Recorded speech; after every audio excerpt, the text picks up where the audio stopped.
response and latest government decisions. We'll be speaking to director of the Open Book Festival and owner of Book Lounge. That's all coming up on the show. And of course, not forgetting around the last 30 minutes of the show. And this is quite interesting in the sense that Makeba Center for Girls is presenting the Legacy Festival, celebrating the Queen of Jazz, Miriam Makeba, and they are doing this, fundraising, making sure that they support the girls that are in need. So that's all coming up. Speaking to chairperson of Makeba Center for Girls later on the show. Let's just take a small little detour. When we come back, we talk about retirement readiness. Bertha Charuma on SAFM. And my guest is with me as per usual, and I always look forward to speaking to Luthando Mzilikazi. And it's always a pleasure to have you in the studio. Thank you for coming. It feels like this is my second home, Bertha. It has to be. We speak a lot, well, you speak a lot of sense and practical sense for that matter. So, according to 2023 NMG Benefits Survey, stipulates that 6% of South Africans can retire comfortably. I'm not so sure whether I'm in the 6%.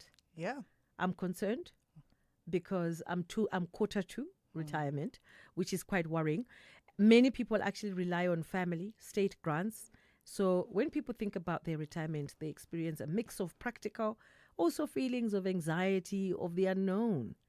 Maybe you can help us unpack this, starting off with what is retirement readiness? What is retirement planning? Yeah. So it's exactly what you said, Bertha. Not even knowing what amount you need to retire with to actually have a comfortable retirement is exactly what retirement readiness and retirement planning is all about. So when you're thinking about retirement readiness, it's all about, okay, what are your projected, expense line items that you will have and be responsible for into retirement? And what does that mean in terms of the value that should be in your retirement fund when you're about to make your retirement decision? So at 60 or 65, depending what the retirement age of the fund you're part of. But also making sure that if you are still working, that you're contributing enough to get to that retirement value at your retirement age.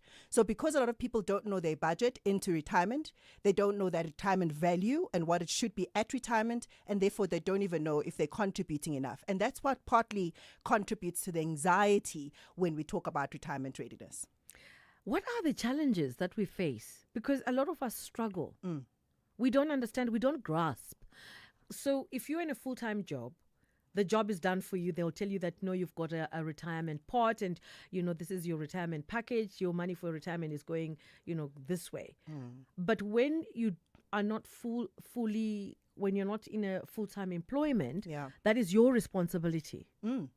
So it's very funny, Bertha, because in the debates and the conversations around retirement readiness, a lot of people kind of squash the conversation at the fact that 94% of South Africans can't retire comfortably because of affordability issues, because they're freelancing, for example, and therefore, contributing to a retirement fund is not a condition of employment. Or they'll talk about lack of financial education. But actually, when you drill deeper into the numbers, you'll see that this is not always fact.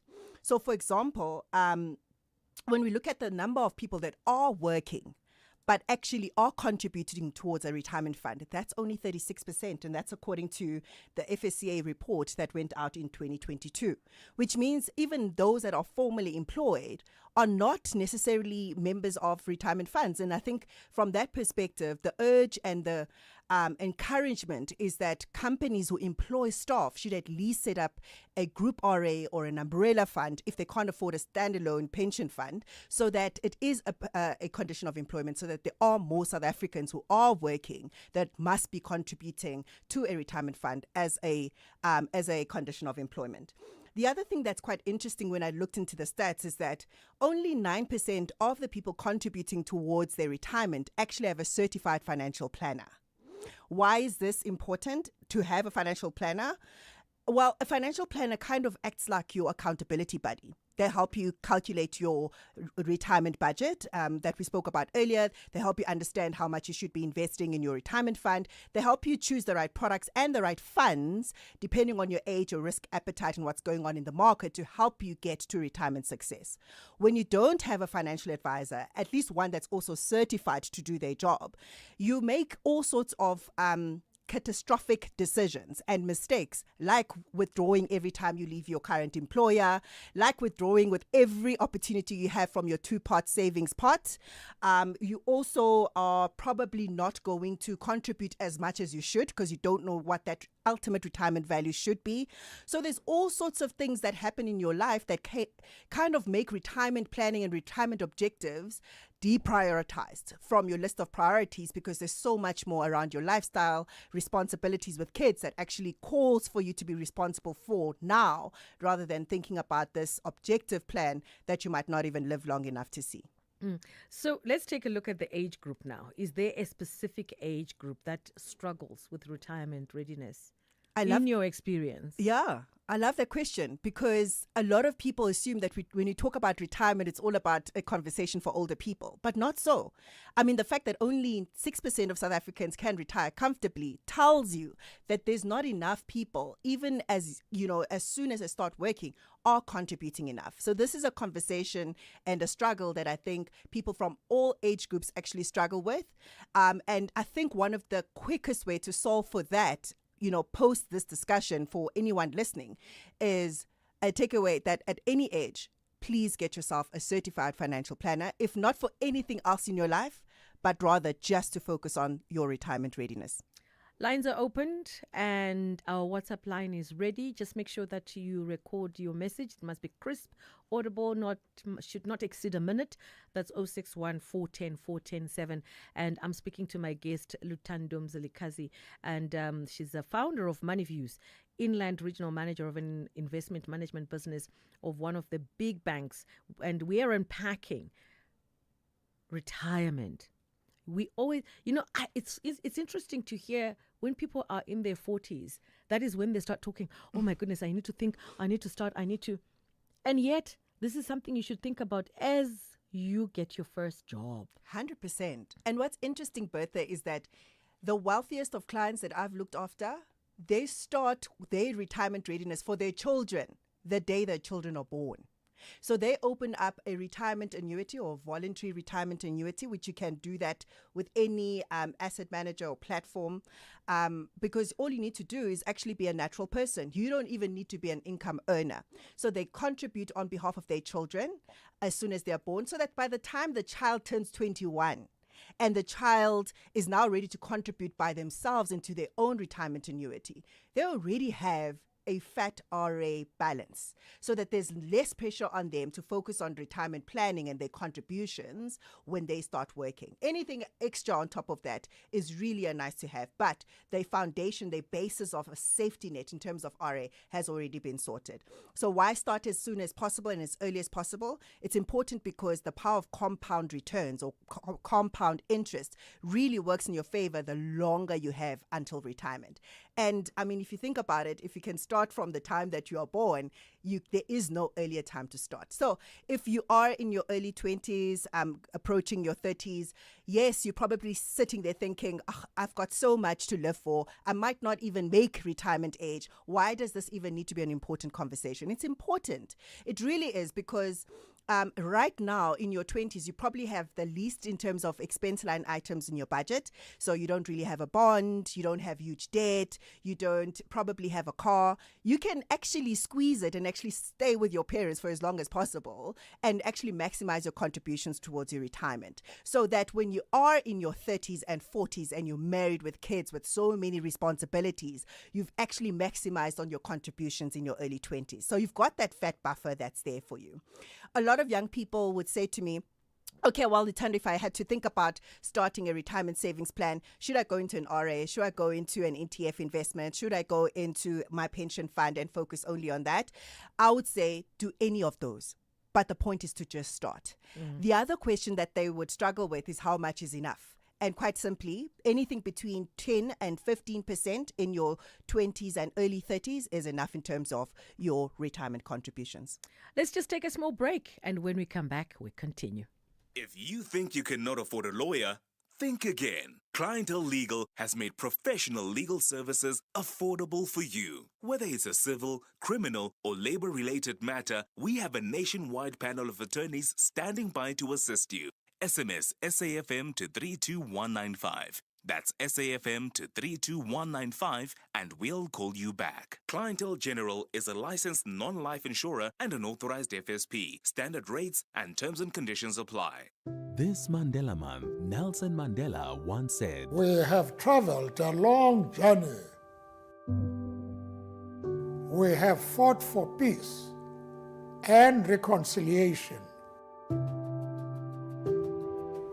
for social justice, for all men, women, and children." SAFM, leading the conversations that move us. In partnership with SAFM, hear the rhythm, feel the heat at the Imbaula Film Music Festival, where music, culture and community come alive. Join us on the 2nd of August 2025 at Pretoria Botanical Gardens, 10 a.m. to 10 p.m. to vibe to Sun El musician Kelvin Momo, Amanda Black, Zingumalo, Trompies and more. More than music. Share stories, spark change, unite against gender-based violence. Grab your tickets at imbaula.co.za. Brought to you by SAFM and SABC1. Hear the rhythm, feel the heat, Imbaula. You are listening to The Full Circle. And we're talking about retirement, and I do have my guest in the studio. So this is actually quite an appropriate moment if you'd like to call, ask questions, because my guest is smack in the middle of things. She is with us in the studio. And just to try and unpack what needs to be done. Learn something new, maybe too late for me, to actually start your retirement as soon as you give birth. Maybe, yeah. That much I didn't know. Now I know. But now you can teach your children, Bertha, to do the same with theirs. So it's never too late. Even if it might feel like it's too late for your own children, the lesson can still be unearthed and discussed and executed on for future generations. So let's talk about some of the realities of people, who are asking to prioritize their retirement planning, maybe simplifying things, talking about the dynamics. We spoke about age groups, especially maybe if we start off with the 20s and 30s, I think you've highlighted the fact that it's important. The 40s, the 50s, hey, that's pushing it too thin, isn't it? That's the sandwich generation, because they're looking after their parents, they're looking after their children. And this exactly goes back to what I was saying about, why you should prioritize retirement readiness in your 20s, because things just pile up in terms of financial responsibilities the moment you turn 40. So not only are you looking to demolish the debt that you have, because the more debt you have, the more problematic it is to service that debt into retirement. So you want to squash that as soon as possible. So a lot of your income goes to that. The other area that I think people in their 40s kind of prioritize in terms of financial responsibilities is actually taking their children to good schools. Because the thinking and rationale is, if I can take my child to a good school, they will earn a good salary and maybe one day they'll look after me. So I can actually make those sacrifices right now. What you don't understand is that, one, you're making a big assumption that your child is going to have that altruistic nature to actually contribute to your lifestyle when you retire, just because they've got the means to. Secondly, the assumption there that is embedded is that you think your children will live up until your retirement, or even for as long as your retirement serves you. So you think your child will live longer than you will, which is not always the case in today's society.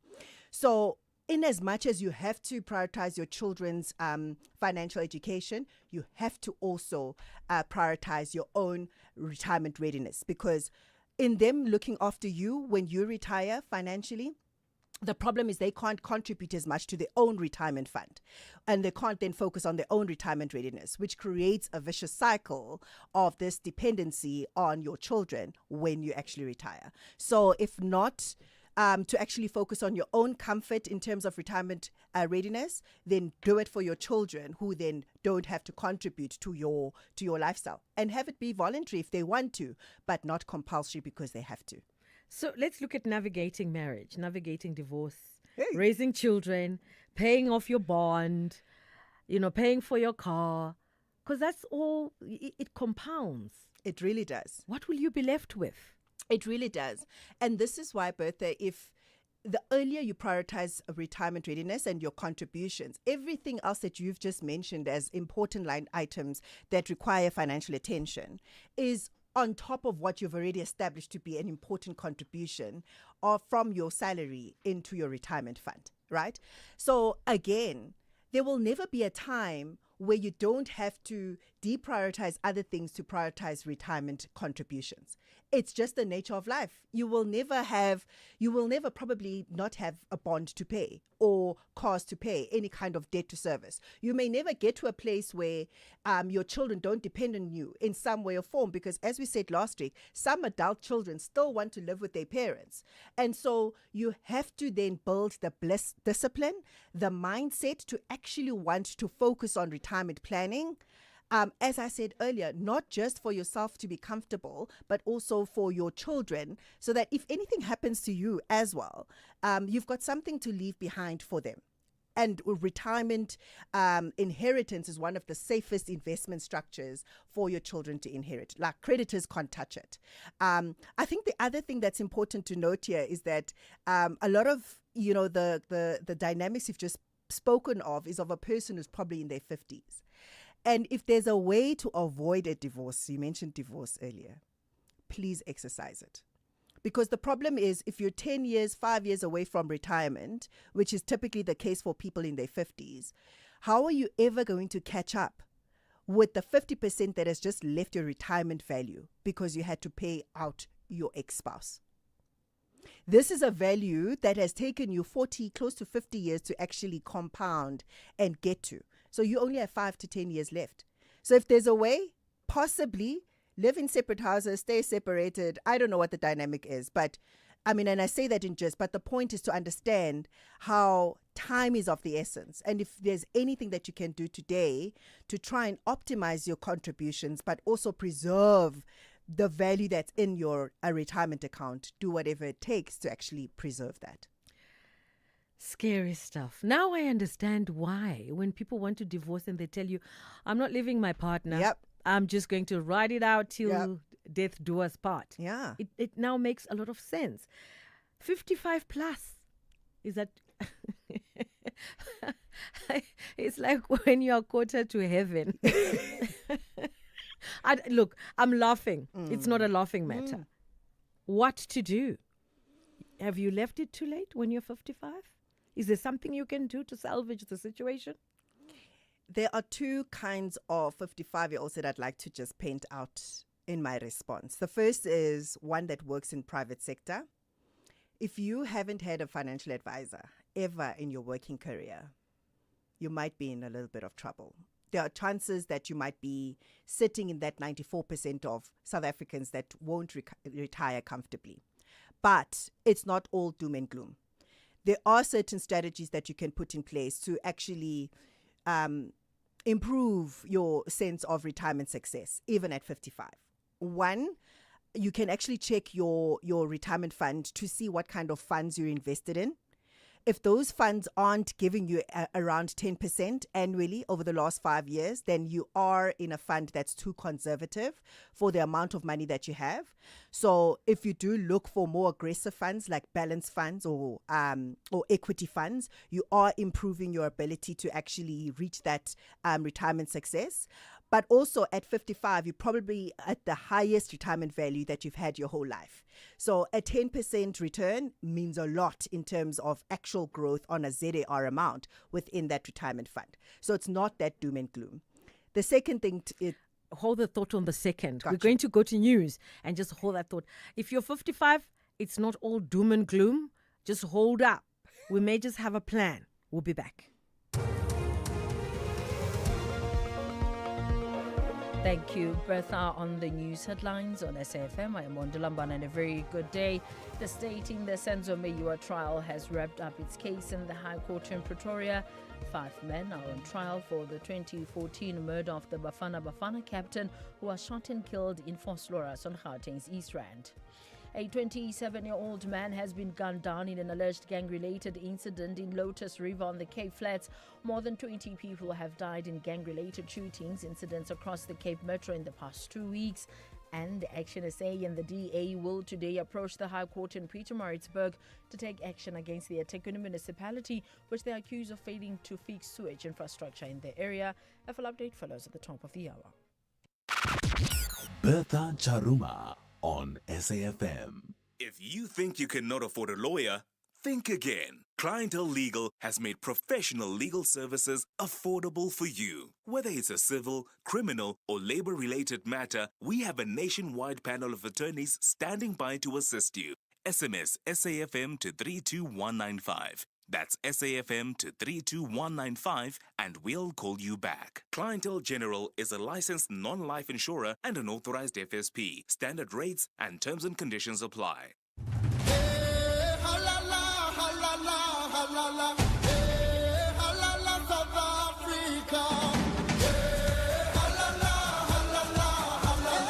My name is Sintariseng Magia. I play as a striker. Between working at a farm and a salon, I'd go to the farm because I love animals. He's sitting nicely, playing music, make some jokes, forget about anything that I'm going through. Where Africa competes, South Africa connects like Wi-Fi.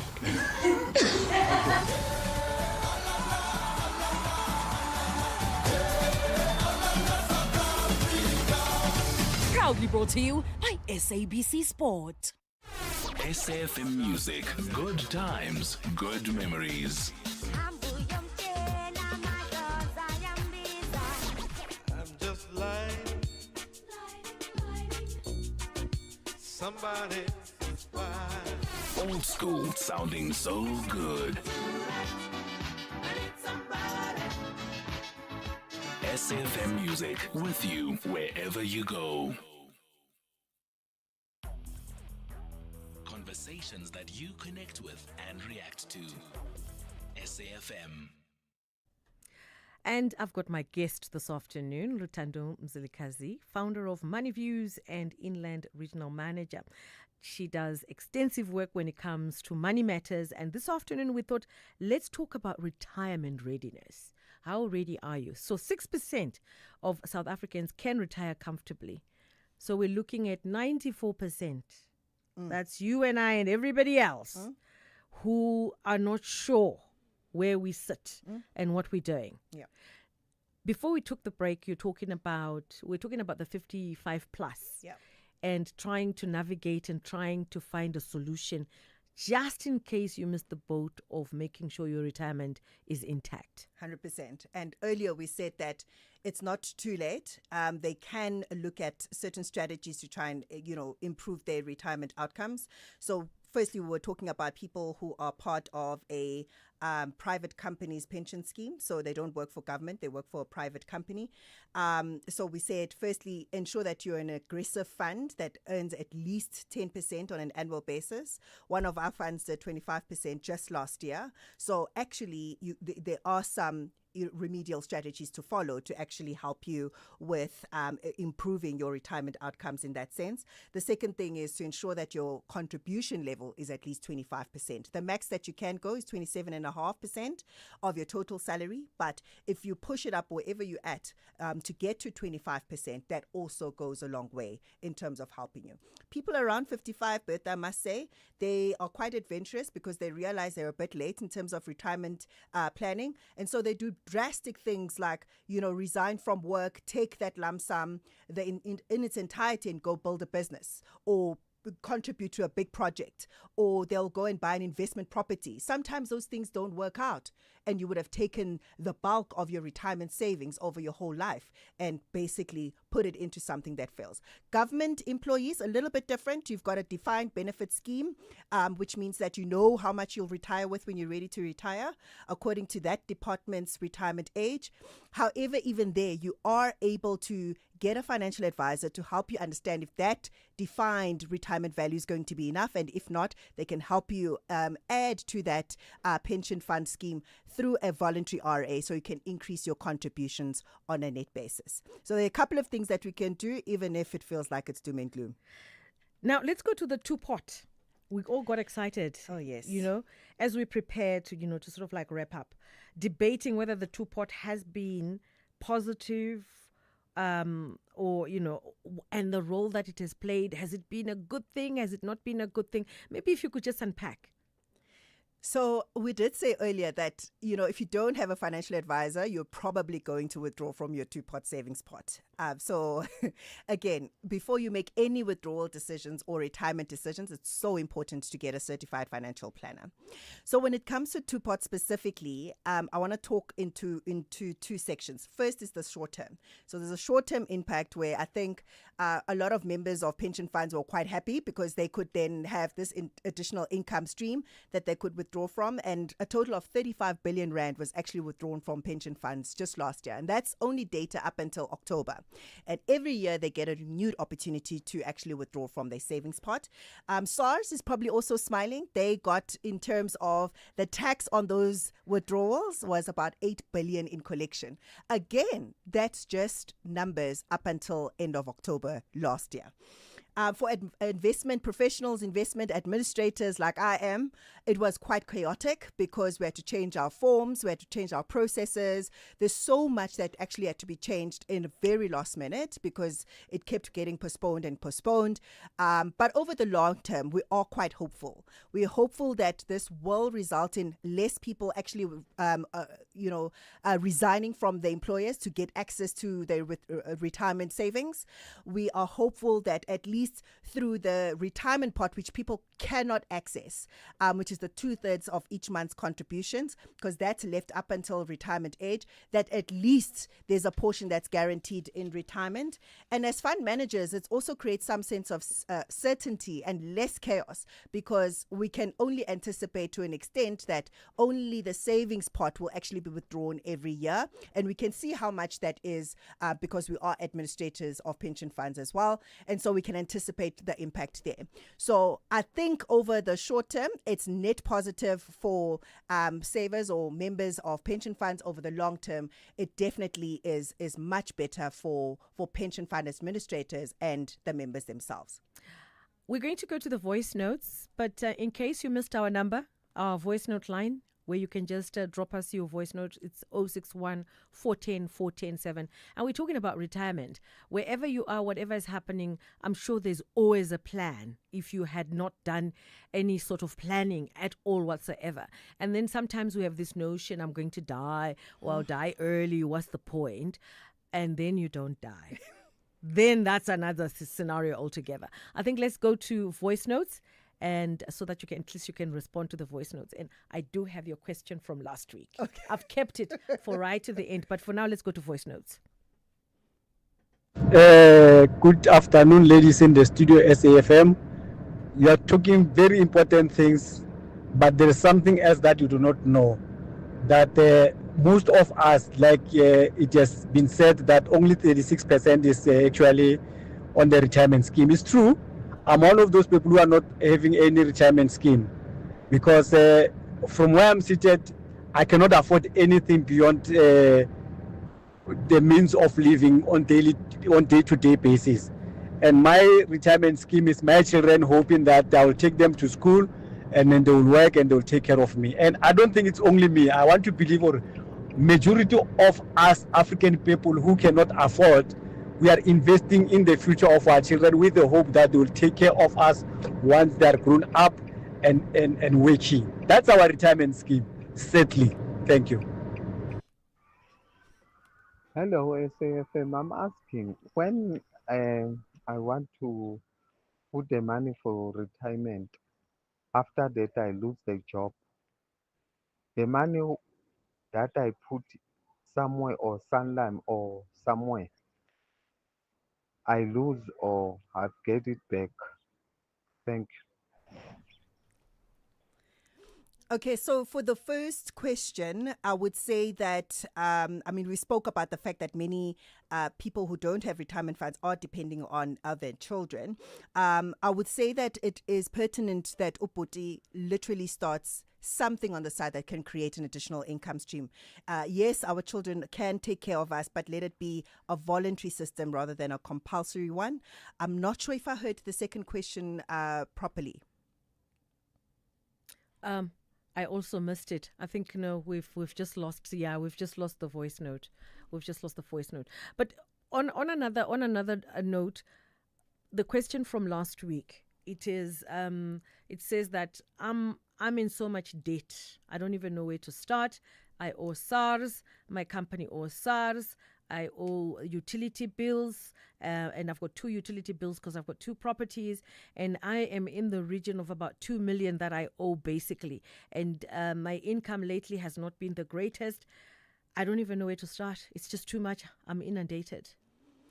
I urge that person to please reach out to a certified financial planner, which if they just type it on Google, looking for a financial planner, certified financial planner, they'll land with a few options where those financial planners are actually licensed to give financial advice. They'll help them really turn things around. And then for their business, I would urge them to do the same, but look for a registered tax practitioner so they can help them with very good and tax efficient ways to actually recover their business. And lastly, how can people reach, well, I'm sure we always give details. How can people reach you after the show to continue engaging with your content? Because I'm sure you do have platforms where then they can have ample time to interact with you and you can give some really good insight. I think that's very important, Bertha, because you need to get fed the notion of financial education. It's not enough to just have a 40-minute conversation. So they can definitely reach out to me on MoneyViews with an S _SA. That's MoneyViews _SA on Instagram and TikTok. And then I'm Lutando Mzilikazi on Facebook and LinkedIn. That's my guest for this afternoon. Retirement readiness. No need to panic. We'll always figure it out. 9 lives like a cat. We'll figure it out. And thank you so much for coming and giving us some insight. And going forward, if you're a grandparent, I think this would be a good advice. If you're a grandparent and you've got grandchildren, maybe you can assist to say, look, I will contribute towards my grandchildren's retirement packages or whatever it is. Or some, because normally they create investment pots so that, their grandchildren have a nice life afterwards. But then us being underprivileged, where it's information overload, but we just have to learn how. 100%.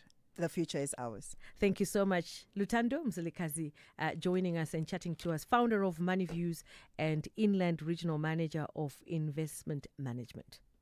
If you think you cannot afford a lawyer, think again. Clientele Legal has made professional legal services affordable for you. Whether it's a civil, criminal, or labor-related matter, we have a nationwide panel of attorneys standing by to assist you. SMS SAFM to 32195. That's SAFM to 32195 and we'll call you back. Clientele General is a licensed non-life insurer and an authorized FSP. Standard rates and terms and conditions apply.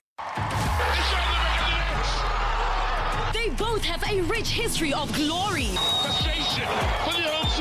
Amakosi tackle the Porcupine Warriors. This is as good as it gets.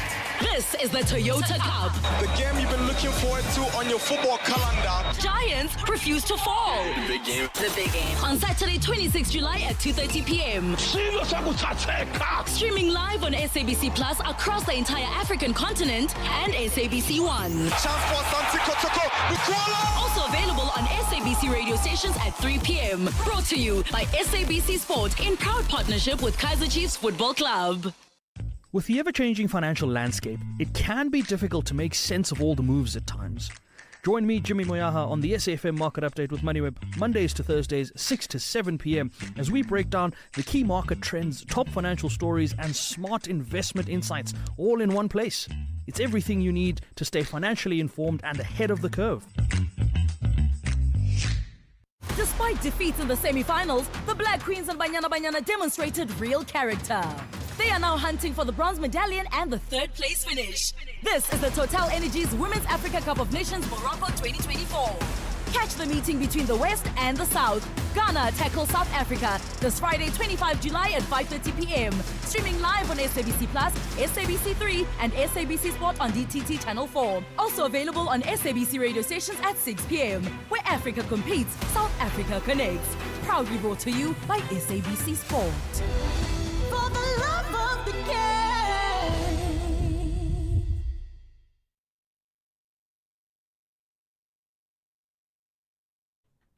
Well, coming up next, stages, pages, screens, and more. The Social Impact Initiative Giving Store was launched on Nelson Mandela Day at the Johannesburg Artist Market in Melville. And we're going to be talking about this particular initiative. So the initiative sees a partnership between Joburg Child Welfare and the Johannesburg Artist Market, a permanent space where members of the public can donate and purchase goods in support of vulnerable children across Gauteng. And we're speaking to our guest, Abubakar Hatta, CEO of Joburg Child Welfare. Good to have you on the show. Hi, and good afternoon, Bertha, to you and your listeners. It's very good to be on the show. Thank you. Thank you for making time. So how does this initiative actually help transform one day of giving into year-round effort to support abandoned, neglected, and abused children? Well, thank you for that question. I must say the actual Mandela Day initiative was an overwhelming success as Johannesburg Child Welfare. We cater for around approximately 40,000 beneficiaries, children beneficiaries and their families annually. And the initiative itself was positive. We got the support we wanted. We got the public involved. And I think that it was a launch pad for Johannesburg Child Welfare to get involved with the community and have a presence in the community so that they can understand the services offered to vulnerable children and come and contribute, as well as some reciprocal relationships that happened within that at 27 boxes in Marvel. And let's talk about, the work of, Joburg Child Welfare itself. Okay, Joburg Child Welfare caters for, we cater for, or we serve our beneficiaries in Johannesburg and in broader areas. Those beneficiaries include vulnerable, abandoned, neglected, abused, trafficked children. And that's a large group of children that are vulnerable, that require support, from statutory services to early intervention and prevention, from foster care to adoption. It's quite a broad range of services, with one of our key programs being significantly affected by the sudden U.S. aid cuts, which was our response to gender-based violence. That's 8 clinics across Johannesburg. And with a stepping in from Johannesburg or Artist Market and at 27 boxes, it was a massive boost and some hope that those programs will still be sustainably funded over the next few years.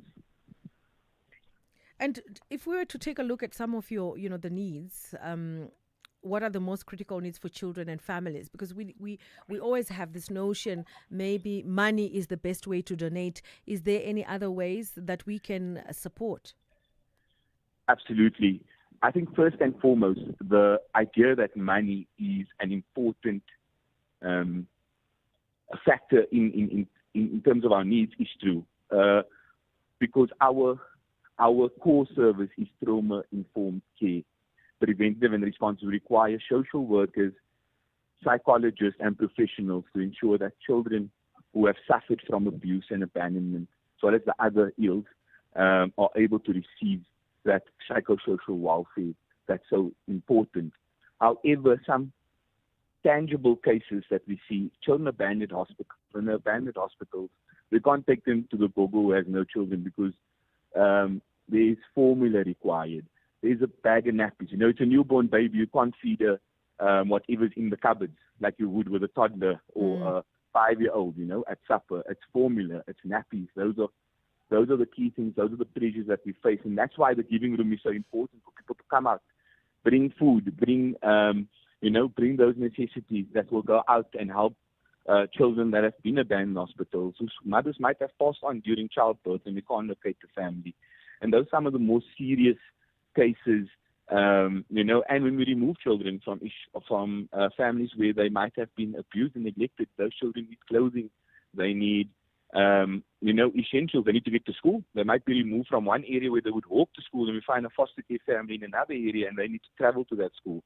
There's a lot of help that we can get. And then, obviously, we will need volunteers in these new spaces for people to come out, learn about our services, and work with us and the general public to educate them and get their support and get that stewardship around the organization and the project. And also, it's a bit of a challenge addressing systematic issues. What do you believe to be necessary interventions on the ongoing child protection crisis in our country and the urgent need for sustained public as well as private support for child welfare services? Yeah, I think at the moment, everybody's speaking about it. We have cases where mothers, and it's shocking, and there's public outrage where mothers have now become perpetrators of violence towards children. It's the pandemic or the epidemic that we are seeing, and the scourge of violence towards children and the abuse of children tells us that there's a lot more to be done. And whatever we're doing, although it's making an impact, systemically we need to do more, and we need to call on the private sector, we need to call on the public sector and say we need to have social workers at schools intervening early. We need to intervene early enough to save children's lives. And if you're at the school and you are a teacher, if you're at the police and you are a policeman, if you are a private citizen in a public space, if you see something or if you assume a child's being abused or if they disclose abuse to you or you think they could be in danger, say something, believe them and take action, report them to the right authorities. And I think that's what I'm telling the public to do. And if you can support an NPO like Johannesburg Child Welfare, and like I said, like Johannesburg Artist Market, it's a massive support from a corporate with very similar values and very aligned at empowering children. And projects like that will create a sustainable income stream into the services that is so critically required. Abubakar Hattas, thank you for making time. That's CEO of Joburg Child Welfare. And for more information, they do have a site which is www.jhbchildwelfare.org.za. Thank you so much and have yourself a great one. Thank you. Bye-bye. And bye-bye for now.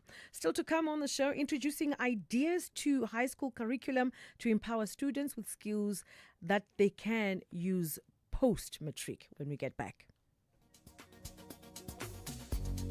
Hear the rhythm, feel the heat at the Imbaula Music Festival in partnership with SAFM, where music, culture and community come alive. Join us on the 2nd of August 2025 at Pretoria Botanical Gardens from 10 a.m. to 10 p.m. to vibe to Sanal musician Calvin Momo, Amanda Black, Zingumalo, Trompis, and many more. More than just music. Share stories, spark change, and unite against gender-based violence. Grab your tickets at imbaula.co.za. Brought to you by SAFM and SABC1. Hear the rhythm, feel the heat. Imbaula.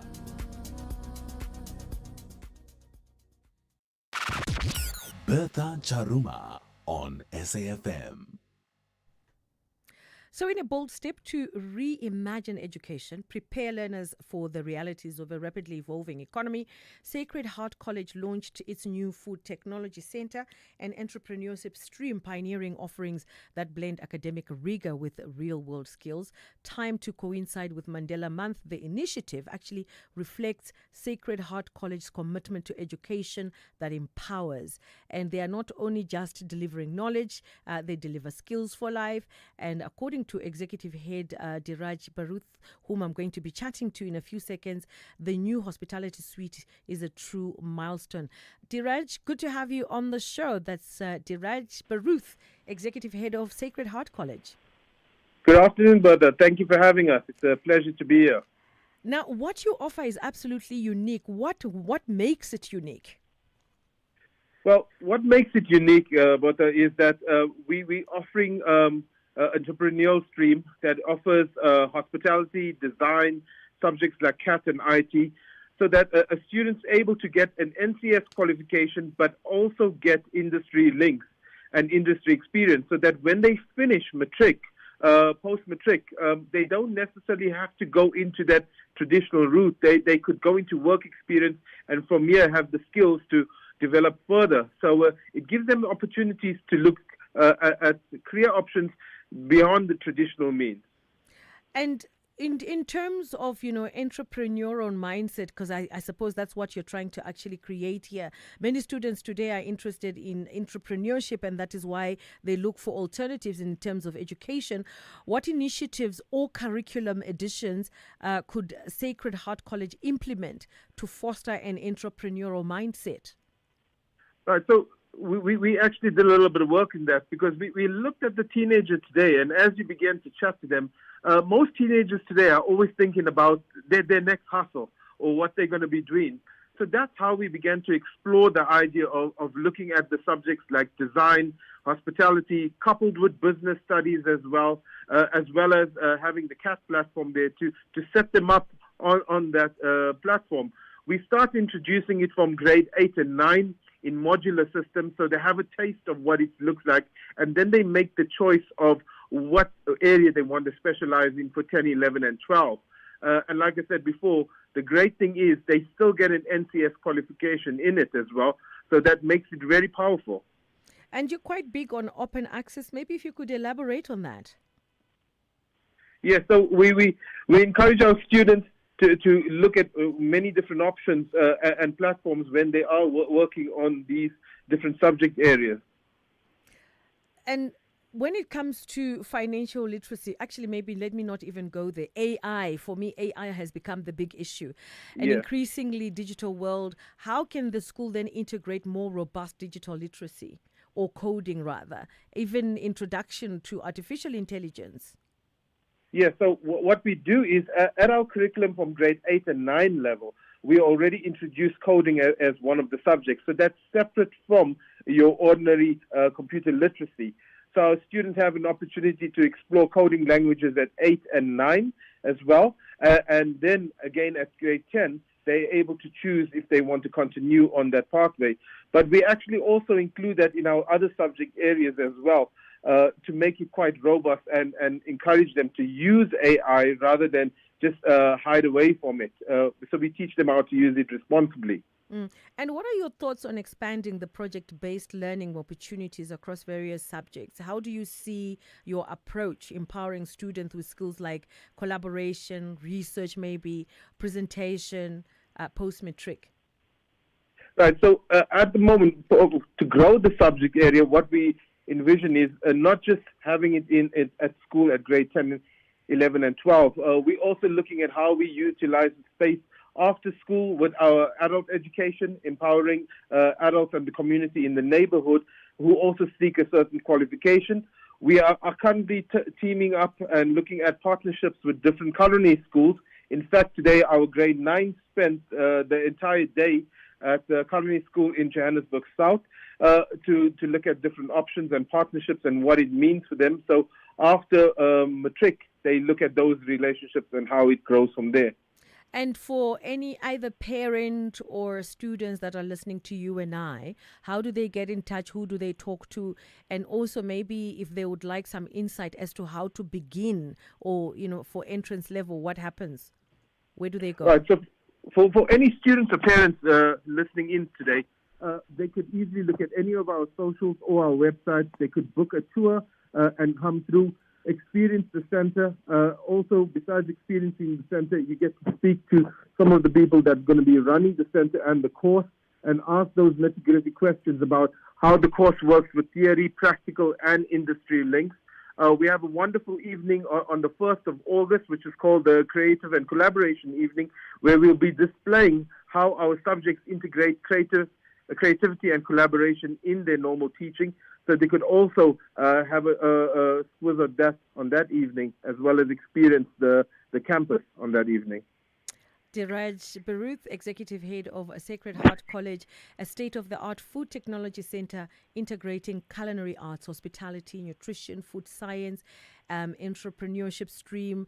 They include subjects, that involve also hospitality, engineering, graphics, design, computer applications, technology, and a whole lot more. Thank you so much for making time, and hopefully, this is an avenue, a different way of learning that is actually open. And I think traditional way of doing things seems to be challenged by different avenues that are being introduced. But thank you so much for giving us more insight in what you do.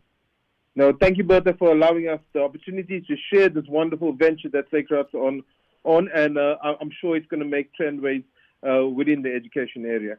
Thank you so much. That's Diraj Baruth. It's now 2 and it's time for news.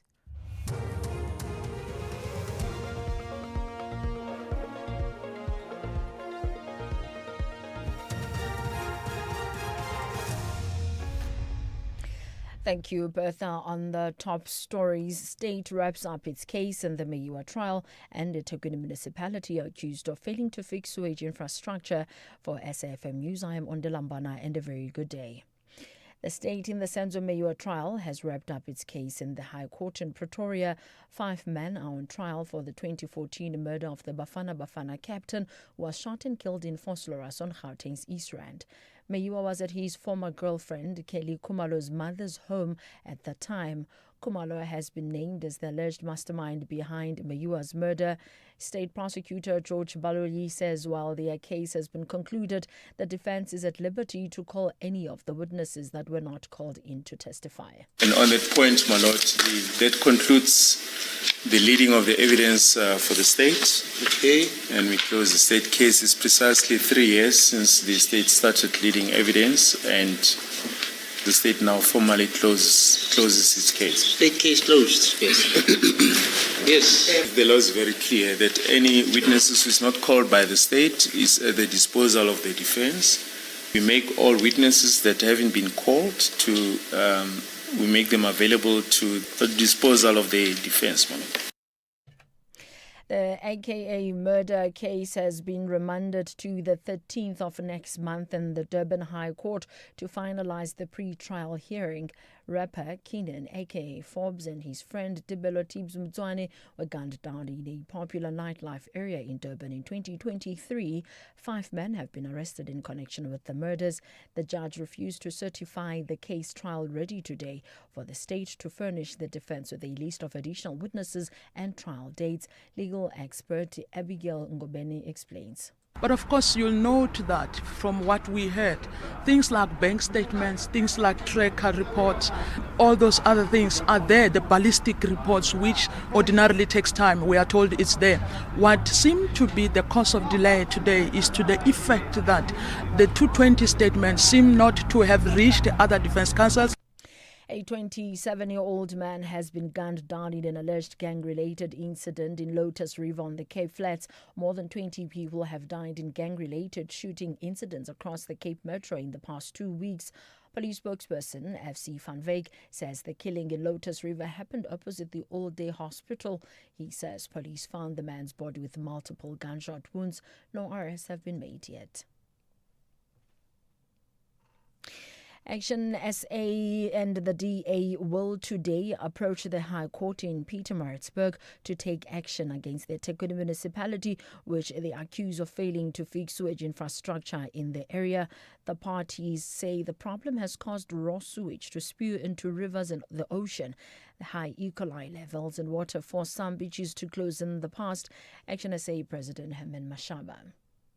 I'm happy that our party took a conscious decision to follow up on this matter. We encountered lots of obstacles along the way, where other political parties that are today in government, who were at the time fighting with us to ensure that these beaches actually can be in a position where residents and the people of South Africa can come and enjoy these beaches. Unfortunately, they are now part of the problem. So we're looking forward to the engagements.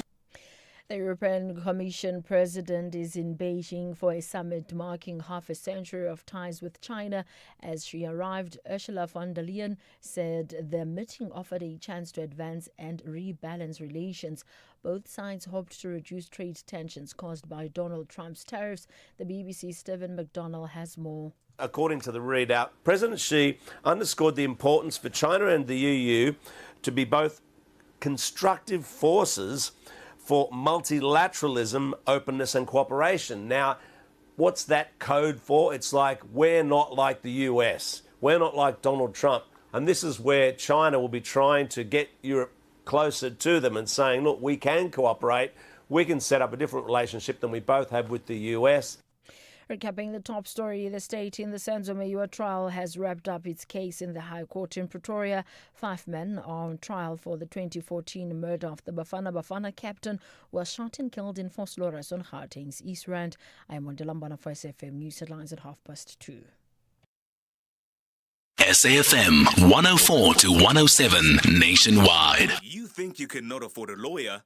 Think again. Clientele Legal has made professional legal services affordable for you. Whether it's a civil, criminal, or labor-related matter, we have a nationwide panel of attorneys standing by to assist you. SMS SAFM to 32195. That's SAFM to 32195 and we'll call you back. Clientele General is a licensed non-life insurer and an authorized FSP. Standard rates and terms and conditions apply.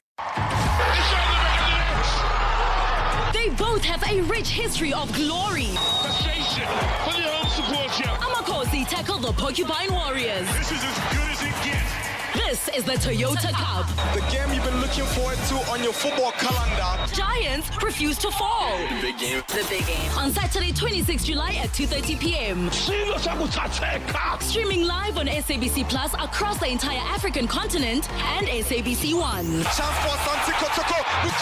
Also available on SABC radio stations at 3 p.m. Brought to you by SABC Sport in proud partnership with Kaizer Chiefs Football Club. Gender-based violence is destroying lives and tearing communities apart. It happens in homes, in schools, at workplaces, and too often in silence. But it doesn't have to continue. If you see it, speak out. If you are hurting, reach out. Because doing nothing is not an option. Listen to all 19 SABC radio stations from Wednesday the 23rd of July for hard talk, discussions, advice, dramas, educational shows and interviews around GBV with experts, survivors, lawmakers and a whole country affected by gender-based violence. All on your favorite SABC radio station. Call 0800 428 428 to report abuse or get help. GBV, it ends with you. This message is brought to you by the SABC. SAFM, in collaboration with the Standard Bank Joy of Jazz, brings you the Jazz for Young People concert happening at the National School of the Arts on the 26th of July 2025. Tune in to Seasons and the soundtrack of your life, broadcasting live. This unique event is a powerful celebration of youth, creativity, and community spirit. Bring the whole family to enjoy a wonderful day of world-class jazz from young musicians, curated by Zoe Mudicha, featuring National School of the Arts Band, Willow Crescent Magnet School of Music Band, Biko's Manor, and many others. Have fun while doing good. Tickets are available at Quicket for just 80 Rand and 50 Rand for kids under 12. SAFM, leading the conversations that move us. Despite defeats in the semi-finals, the Black Queens and Banyana Banyana demonstrated real character. They are now hunting for the bronze medallion and the third place finish. This is the Total Energies Women's Africa Cup of Nations Morocco 2024. Catch the meeting between the West and the South. Ghana tackles South Africa this Friday, 25 July at 5:30 p.m.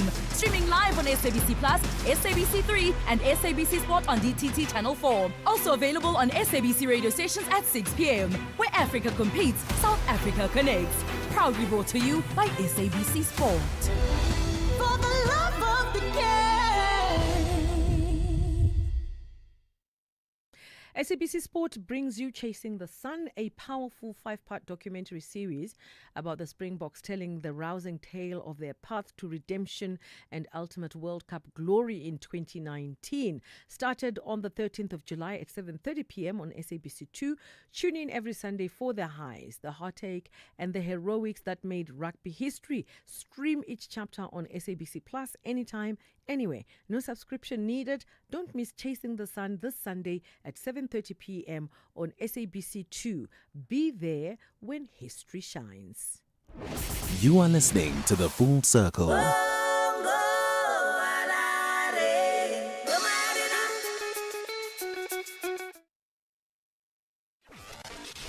Across South Africa, online and on radio. SAFM, let's talk.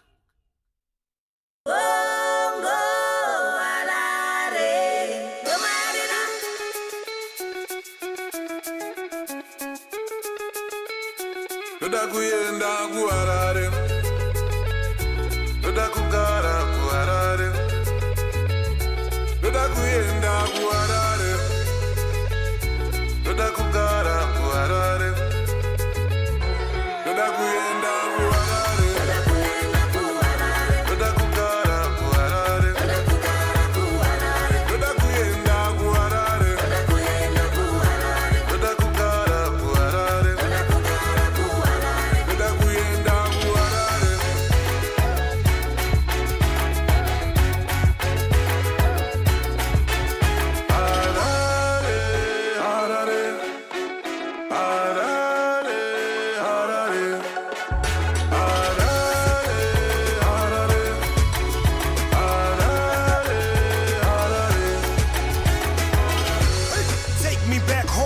Grass grows long and the women are strong. We dedicated a song for the kids to know what Motsoka did. Lick up at the bongo muffin rapper. And still ace the calculus, the algebra, the formula for pi, and still reach the sky. But Dimo get the bloodlines that link us to the beginning of time. The awesome fabric of space and time. Take me to the sky, release me to fly. I had a dream of Harare, ironically, Harubale.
Bertha Charuma on SAFM.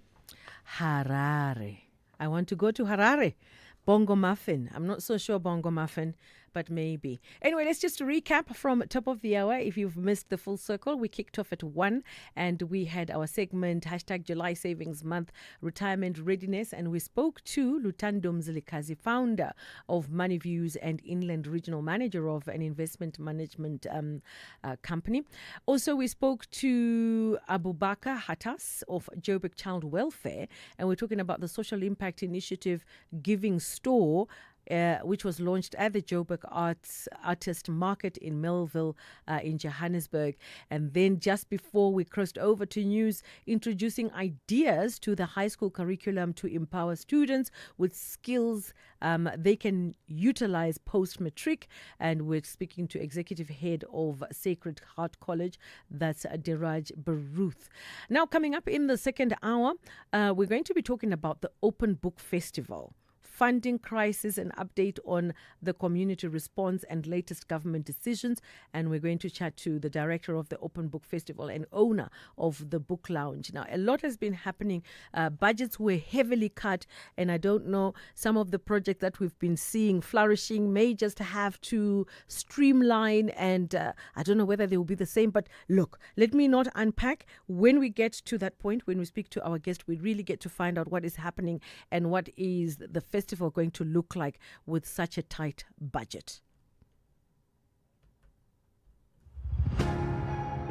SAFM, in collaboration with the Standard Bank Joy of Jazz, brings you the Jazz for Young People concert happening at the National School of the Arts on the 26th of July 2025. Tune in to Seasons and the Soundtrack of Your Life, broadcasting live. This unique event is a powerful celebration of youth, creativity, and community spirit. Bring the whole family to enjoy a wonderful day of world-class jazz from young musicians, curated by Zoe Mudicha, featuring National School of the Arts Band, Willow Crescent Magnet School of Music Band, Biko's Manor, and many others. Have fun while doing good. Tickets are available at Quicket for just 80 Rand and 50 Rand for kids under 12. SAFM, leading the conversations that move us. SA Sport Awards reflect our collective nation-building spirit. Mzansi's sport heroes and heroines have shown resilience, persistence, passion, discipline, and world-class achievements in the sports fraternity. Nominees will be announced in August. Let us celebrate #IsinjaSeGame. Catch the 18th Annual SA Sport Awards on Sunday 24 August at 7:30 p.m. on SABC Plus and SABC Sport on DTT Channel 4, then on SABC 1 at 8 p.m.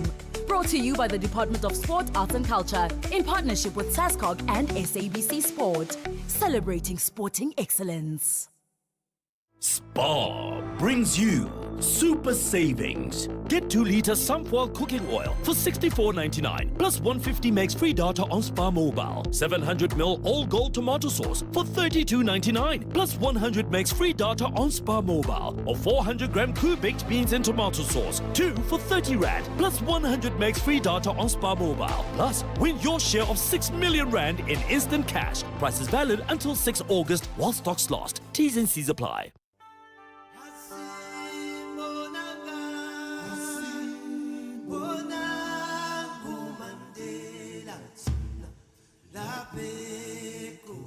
You are listening to SAFM Radio this Mandela Month. It is in your hands now.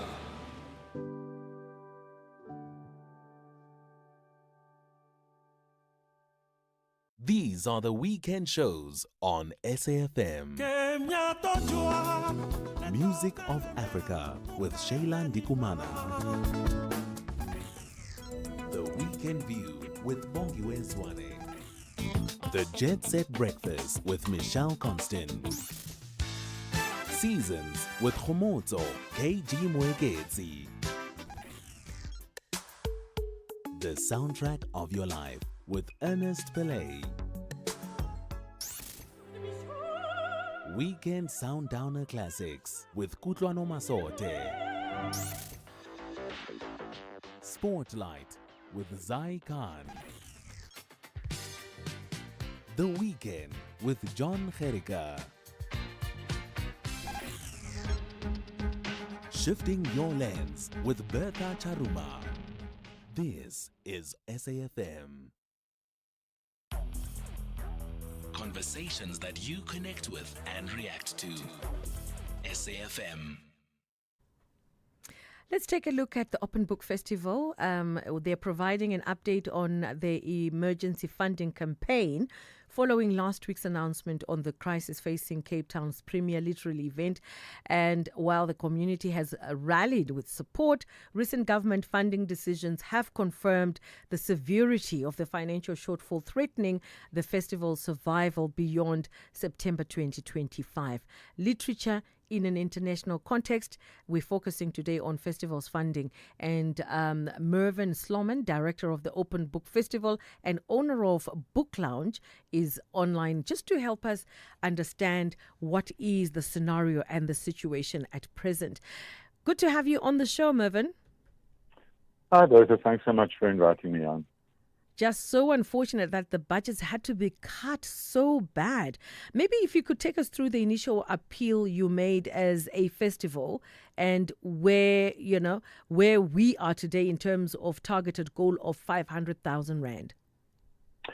Sure. So when we initially launched the crowdfunding campaign, which was a week ago, just over a week ago, we were still waiting to hear about possible funding from both Western Cape and national government. And for the last few years, Open Book has been designated a flagship project by Western Cape government, which has then meant we've received funding from Department of Sports, Arts and Culture. And the flagship funding sort of program was announced that didn't exist anymore earlier this year. And we were able to apply for, other funding, both through Western Cape and through DSAC, through national government. But we were waiting, and the festival is happening in September, and so we just couldn't wait any longer. So we went live with the crowdfunding campaign. We thought we had no choice.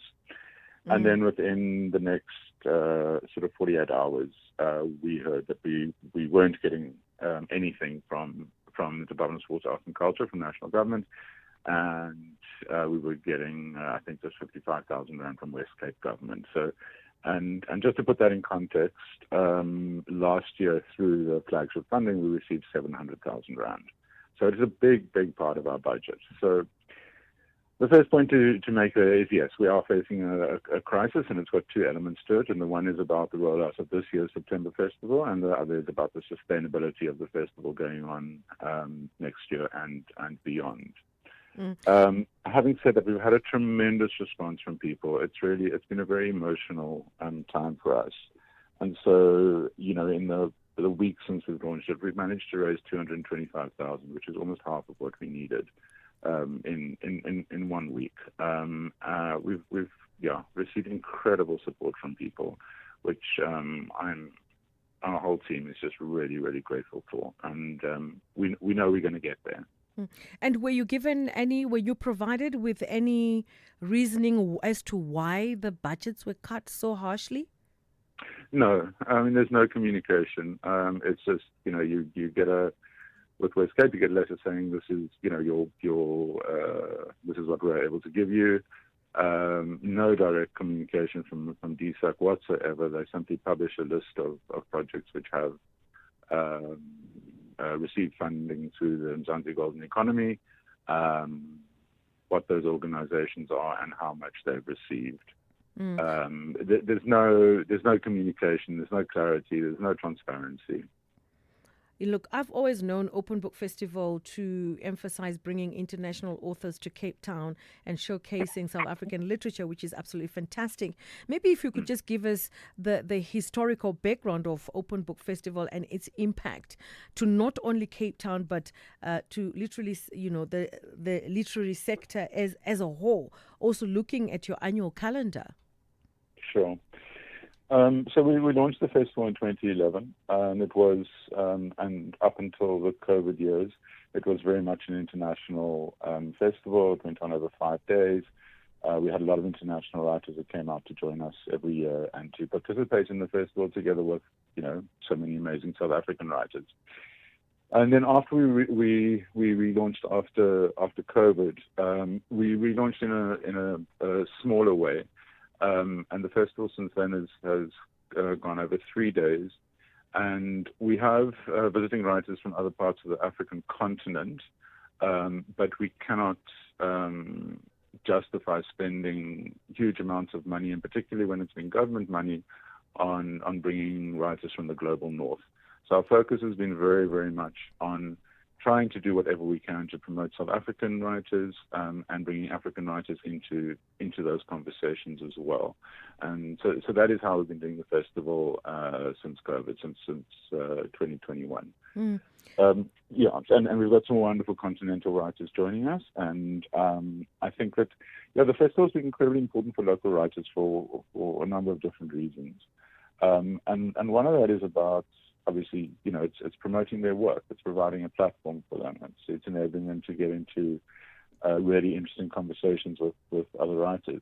But we've also seen people build amazing connections at the festival, both with other writers and with other people in the industry, as well as with readers. It's a very informal festival. We encourage people to chat inside and outside of events. And some of the, as I say, those connections that have been made, we hear over and over how invaluable they have been for writers, and it is one of the joys of the festival. Mm. And what does the future look like in terms of funding in the arts and culture sector, and what shifts may need to take place to ensure that such a festival of such magnitude and other cultural events continue to thrive? I know you're getting, public funding, and chances are you're also going to try and get corporates to jump onto the bandwagon. Mm. So, we've been trying to get corporates involved in the festival since day one, and with very little success. We have a little bit of corporate investment. So, a couple of things that I would say to that. The first is that this is not a South African issue. Literary festivals throughout the world rely on public funding, on government funding, whether it's regional, provincial, national, what have you. That is how they exist. In the South African context, what we really, really need to see is more transparency from government. How are they making the decisions about what to fund? And where does that leave various, all the different projects? In this latest funding cycle from as part of the Mzansi Golden Economy, there was, I think it's just over 91 million rand was dispersed. So it's not like there's no money there or that it's not being spent. But what we desperately need as a sector is some transparency, some understanding about how those decisions are being made and where that leads various projects. Having said that, for us as a festival, it's absolutely crucial now, more than ever, that we find ways to make ourselves sustainable outside of relying on government support, because that clearly is not something we can rely on anymore. So we are launching a huge call to anybody who has any contacts with people in the corporate sector who might be interested in getting involved with what we and many other people think is a really, really important festival within the world of writing and books and conversation. Mm. So beyond financial contributions, how can the broader literary community, both locally and internationally, best support Open Book Festival during this critical time? How do people get in touch, and how do people support you? Well, in terms of supporting us financially, we, as you know, we're in the crowdfunding space at the moment. People can log on to our website, which is openbookfestival.co.za, and just click on the obvious thing to donate. And then more than that, what we are doing is we're asking people to think about their networks and put us in touch with anybody who can help with the long-term sustainability of the festival. That's our guest, Mervyn Sloman, Director of Open Book Festival and owner of Book Lounge, talking to us. Maybe this is an opportunity for our own, the Minister himself, Gayton McKenzie, Minister of Sports, Arts and Culture, to come on board and do something. I'm just challenging him slightly on your behalf. But thank you so much for chatting to us today. Thank you so much for having me on the program. And bye-bye for now. Well, coming up, we're going to be going to the news, but on the other side of the news, we still have quite an interesting conversation that we are going to be engaging in, and you just have to make sure that you do stay with us because this particular conversation is just as important, even though it is towards the end of the show. Makeba Center for Girls presenting the Legacy Festival celebrating the Queen of Jazz, Miriam Makeba. For now, let's go to headlines. Thank you, Bertha. On the news headlines, President Cyril Ramaphosa says the threat of U.S. tariffs has highlighted the need to diversify the export base. Ramaphosa emphasized the importance of the U.S. market for vehicle exports. Johannesburg Metro Police are warning motorists of major traffic disruptions in Tepisong, west of Johannesburg, due to ongoing protests. The demonstrators are unhappy about electricity outages in the area. And the state in the Senzo Meyiwa trial has wrapped up its case in the High Court in Pretoria. 5 men are on trial for the 2014 murder of the Bafana captain who was shot and killed in Vosloorus on Gauteng's East Rand. A full update follows at the top of the hour. You are listening to The Full Circle. This program is brought to you by SABC Education, enriching minds, enriching lives.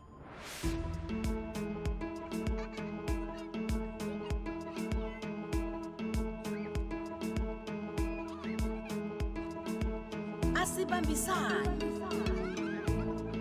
Zini na zini Ayikhomaneni Haratshwareleni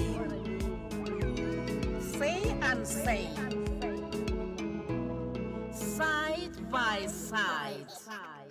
Good afternoon and welcome to Side by Side right here on SAFM, brought to you by the National Department of Health, Ilifa Labantwana, and the SABC Education. Today we're talking about caring for children living with disabilities. On our drama episode yesterday, we heard from Ubabalwa, who spoke about the emotional journey, the importance of early intervention, and the value of community support in raising a child with a disability. Every single child has potential, and with the right care and love, the potential can shine. Joining us now to share deeper insights into this important topic is Ms. Wanzi Zulu, an occupational therapist. She'll help us better understand the kinds of support available and just how families can be empowered to help their children thrive. Ms. Zulu, thank you so much for joining us today. Let's start with the heart of it. What can parents do to support a child living with disability? And why is it so important to focus on what the child can do rather than what they can't? Hi, thank you so much for having me on today. The most important thing a parent can do for their child is to be present in their life.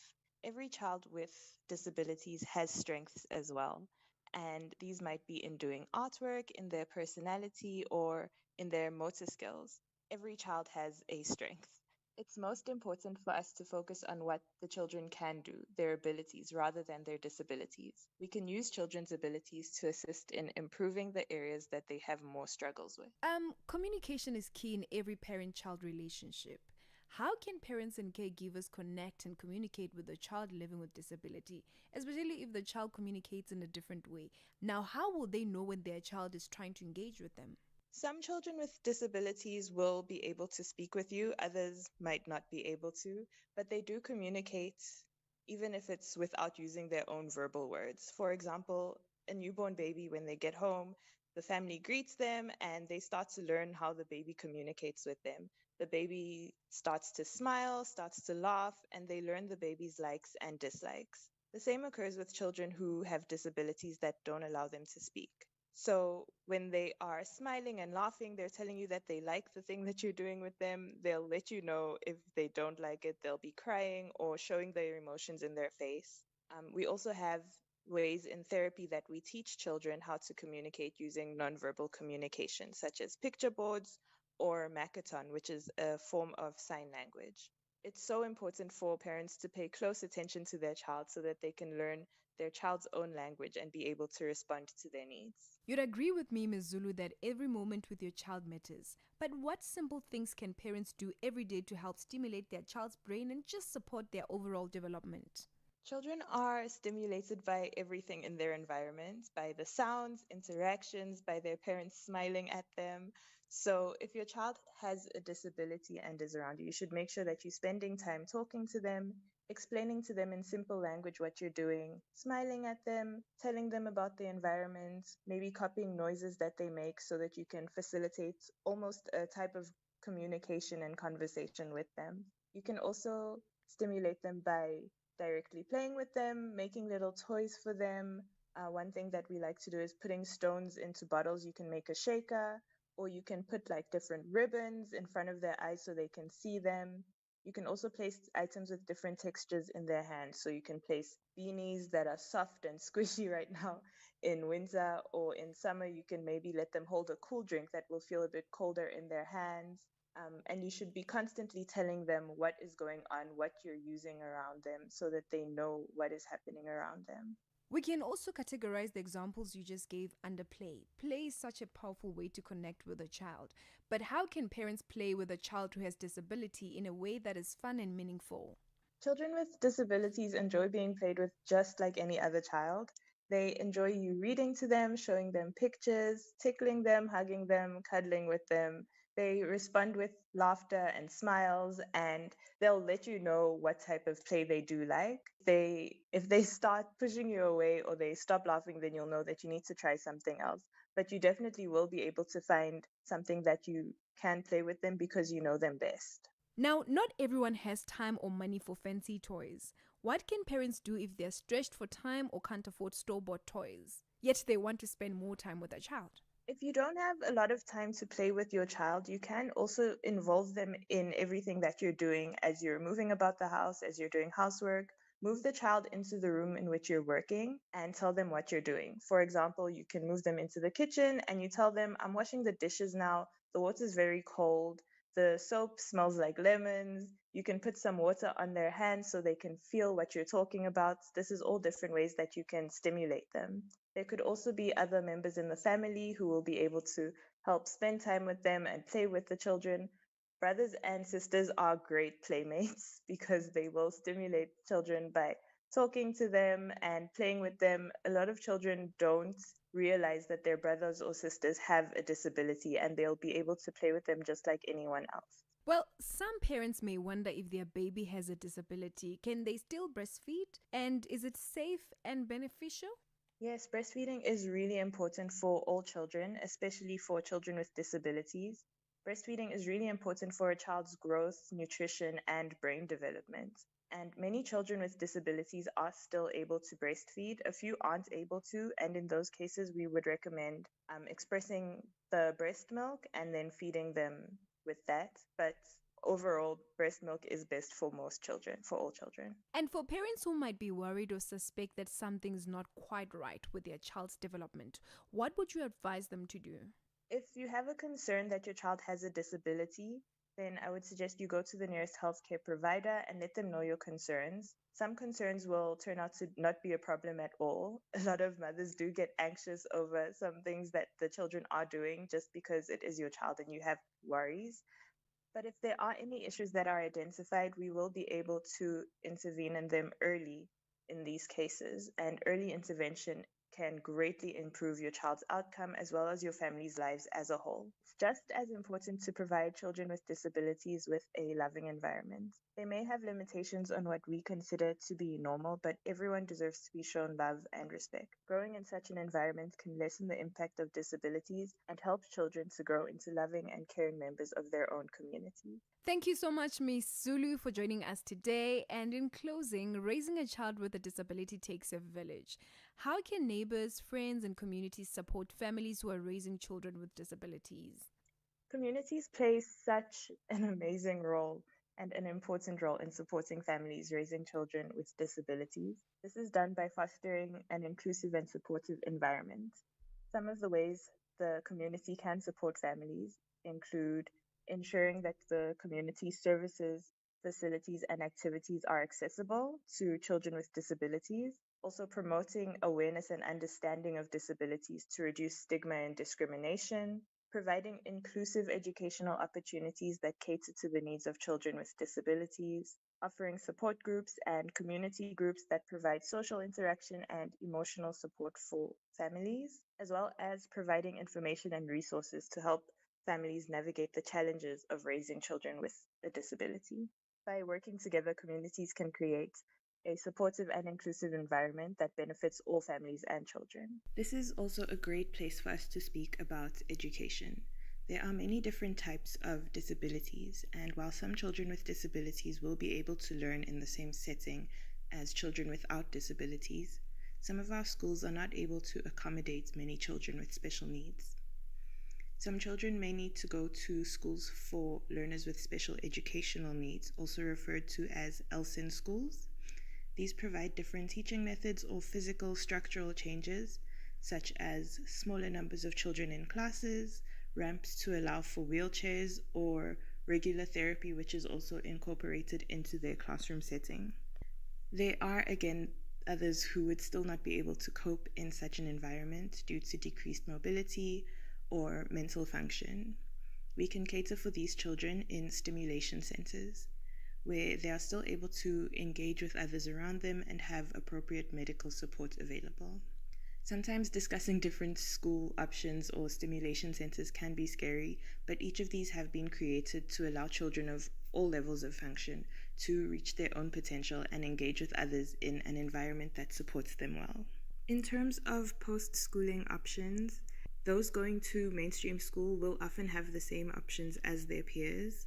And then ELSIN schools often have a focus on life after school in the higher grades, teaching children skills and often assisting in placement or applications into certain fields of work. These include things such as artisan skills or hospitality. Thank you so much for having me, and I'm so glad that we are able to create this space where we can talk about this and educate everyone on how to help others and their own families living with disabilities.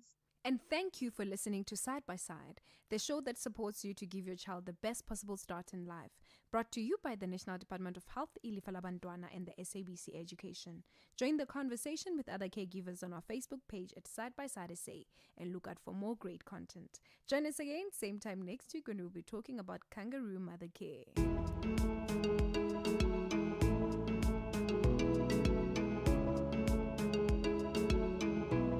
Side by Side. This program was brought to you by SABC Education, enriching minds, enriching lives.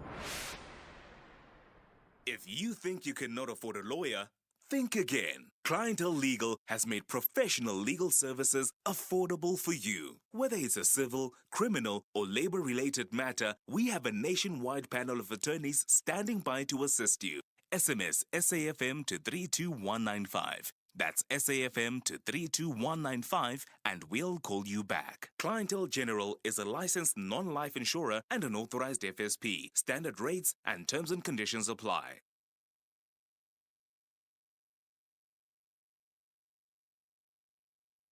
This Mandela Month, Nelson Mandela once said, We have traveled a long journey. We have fought for peace and reconciliation, for social justice, for all men, women, and children. SAFM, leading the conversations that move us. You are listening to The Full Circle. And coming up next, we're going to be speaking to Tato Mokotu, chairperson of Makeba Center for Girls. But before we do that, in partnership with SAFM, Hear the Rhythm, Feel the Heat at the Imbaula Music Festival, where music, culture and community come alive. Join us on the 2nd of August, 2025 at Pretoria Botanical Gardens, 10 a.m. to 10 p.m. to vibe to Sun El musician Kelvin Momo, Amanda Black, Zingumalo, Trompies and more. More than music, share stories, spark change and unite against gender-based violence. Grab your tickets at imbaula.co.za. Brought to you by SAFM and SABC1. Hear the rhythm, feel the heat. Imbaula. Bertha Charuma on SAFM. Makeba Center for Girls celebrating the legacy of Miriam Makeba with inaugural Legacy Festival. This two-day event taking place on the 8th and 9th of November 2025. They are going to be showcasing the power of Miriam Makeba's endurance legacy, inspire the next generation of female leaders. The Legacy Festival, a vibrant celebration of music, art, activism in honor of the iconic Miriam Makeba, the legendary queen of African song. And to help us understand and also get the feel of what's to be expected, I do have a chairperson of Makeba Center for Girls, that's Tato Mokotu. Good to have you on the show, Tato. Thank you so much, Bertha, for having me on your show. So maybe if you could just unpack the Legacy Festival, which of course is going to be celebrating the Queen of Jazz. When is it and what can we expect? So the festival is 9th of November. And what we're expecting, actually, I can the dates. Those are, the 9th is the date where we lost Umama. So it's in a way a commemorative event where we will celebrate her. So this year we celebrated with something which is your music, which is your art, and that is all about her. So we'll her life and on the same breath. Tato? Yes. Sorry to interject, my dear. The line is a little bit, it's not very, very clear. Maybe let's just try and reconnect so that we can, our listeners can hear exactly what is happening. Let's just give it a second. Just try to reconnect. So just in the meantime, whilst we're trying to reconnect, the Makeba Center for Girls is actually a foundation dedicated to empowering young women through an integral approach that combines music, art, activism, and they provide a nurturing environment and access to educational resources. And the center aims to cultivate the talents, amplify the voices of girls and young women in the community. The Legacy Festival is their way of honoring the memory, the passing torch to the next generation of female activists, artists, and change makers. Let's just try and see whether Tato is back. Tato? Hi, Bertha. Much better. Sounds much clearer. Yes, as you were saying. Yes, as I was saying, because she was passionate about music and she was passionate about art, so now we will be using what she loves to celebrate her life and to take forward what she has already started. And if we're to look at the overall vision, what's, the overarching vision for the Legacy Festival and how does it aim to I know that we've spoken about honoring Miriam Makeba as an artist, as an activist, and as a humanitarian. But what is the main drive beyond or the drive of the festival itself and what you want to achieve? So the drive comes from, normally every single year, we have a lecture with the Thabo Mbeki School. So during the lecture, most of the legends that used to work with Mama Abigail, they do come, but they have similar stories where they feel forgotten. And they feel they're not anymore. I'm glad that they were celebrating her recently. But now they feel as they age, then we as South Africans will forget all about them. But now it will take someone like Umama to start where we now start celebrating them while they're still alive. So we don't want them to lose their legacy because we say they're old. It's better to celebrate them while they're still alive. So most of the artists that will be performing on that day are the legends. It's also giving them a platform to still perform, and because we know people that used to love their music and that still does love their music. So we'll use the legacy of Mama because if you can listen to all their stories, Mama touched most of them. And we will use the same person that touched their stories, that touched their lives, to also speak to South Africans to say, let's celebrate the old music as well, and let's not forget about our legends. And what are some of the key themes, messages that the festival aims to convey about Miriam Makeba's life and work? That's one, and also the impact on youth. So one thing that I can say, we know about Nelson Mandela, the one who made it possible for Mama to come back to South Africa, where he used his political influence to get freedom in South Africa. But Mama used her music to fight for us to be where we are. So now we've seen that with music, we can actually change the lives. Hence, we are also opening the center so that we can start coaching the kids and using. She still has their piano, she still has her most of the musical instruments at the center, and it's unfortunate that even today the center is still not operational. So we are making sure that when we do the concert, we are also opening up the center as well, so that whatever that we're promoting, we are also promoting that whatever that is happening here, you can actually now get it at the center. Look, she was one person, she was an activist, and she was big on social justice. She was also big on anti-apartheid and human rights. Now, in terms of the relation to the girls themselves, maybe if we could just elaborate, how are the girls at the Miriam Makeba Center for Girls involved in planning, execution of the festival itself, and what role do they play? Okay. So the center was closed in 2018. Unfortunately. And we are now in the process of trying to revive the center. Hence, we are going to use the concept in order for us to open the center. And what we have noticed is we've been trying to open the center, but because the girls are not at the center at the moment, it becomes a challenge when the sponsors come to the center and ask, where are the girls?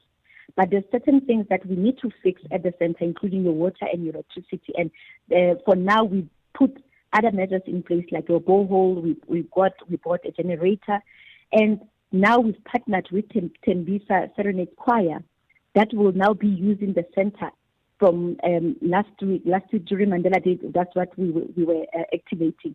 They will be practicing at the center. They will be having their music festival there, and we've also partnered with Mangwana Global, who's also Medebi Raput, who's also bringing other people that can collaborate with us to make sure that the vision of Mama continues.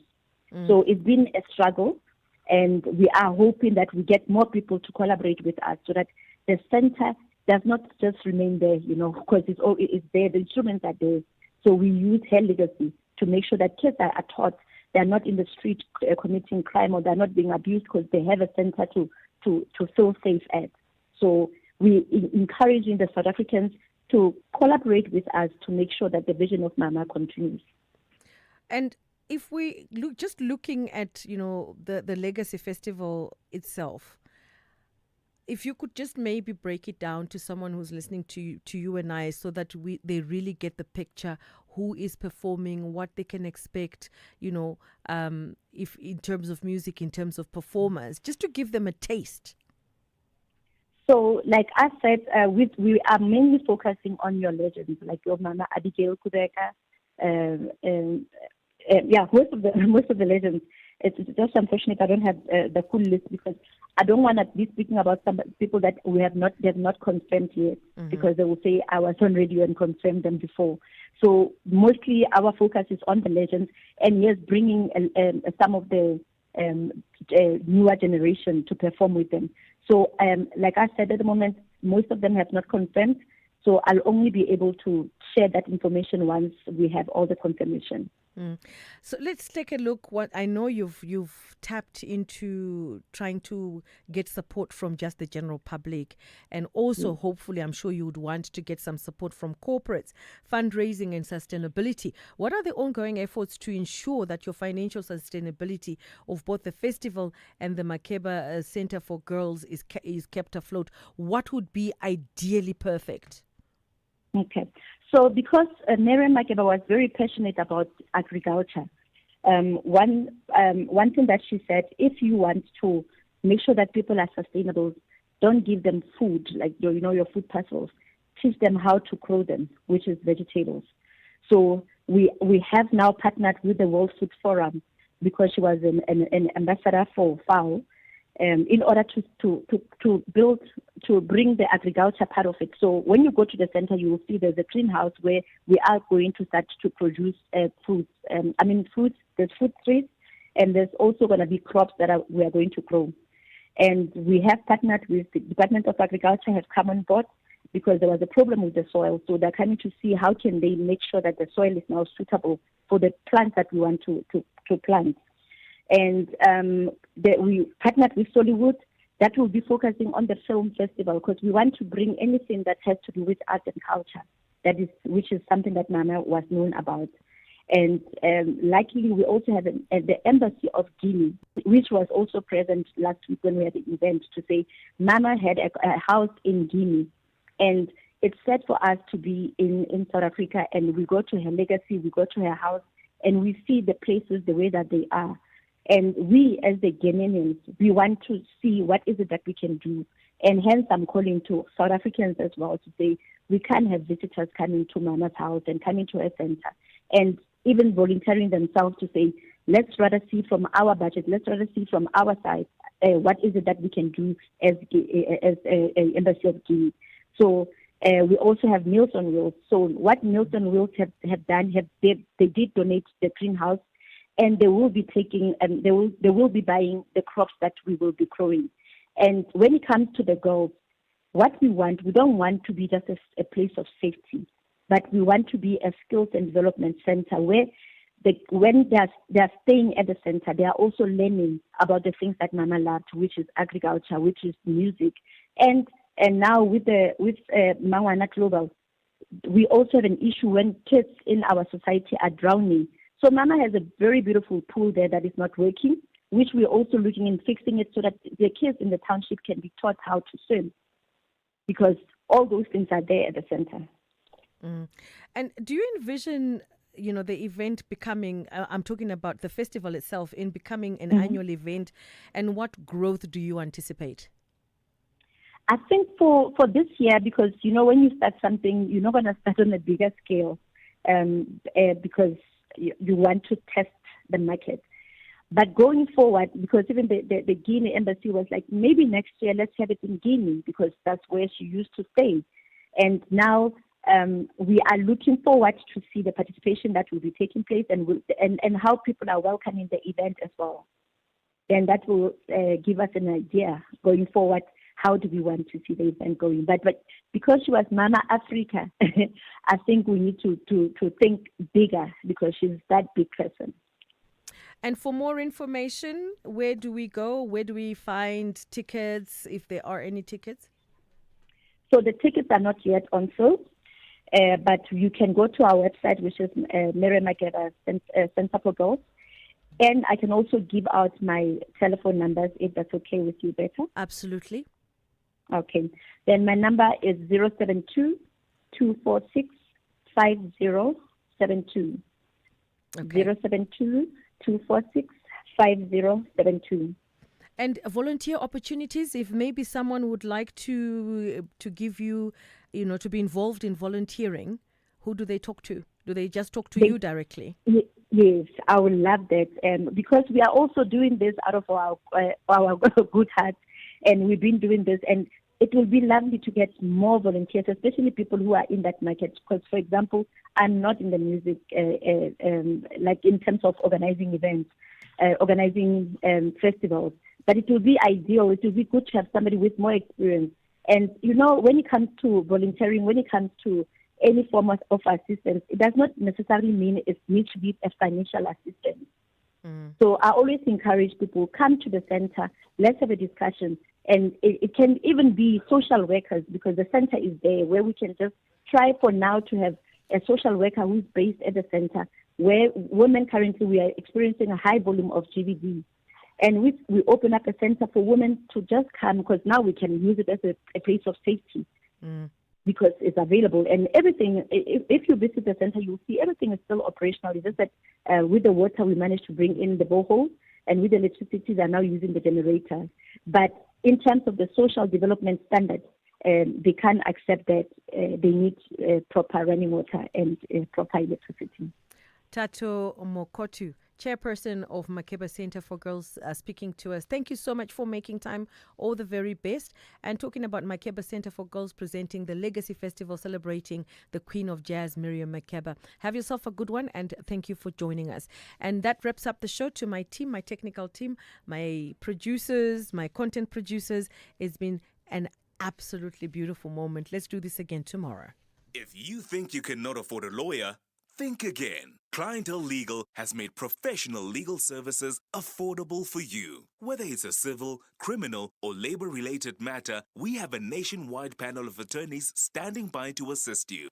SMS SAFM to 32195. That's SAFM to 32195 and we'll call you back. Clientele General is a licensed non-life insurer and an authorized FSP. Standard rates and terms and conditions apply. The Health Professions Council of South Africa, HPCSA, has extended its call for nominations of suitable persons to serve on the HPCSA professional boards. All practitioners actively registered with the HPCSA may be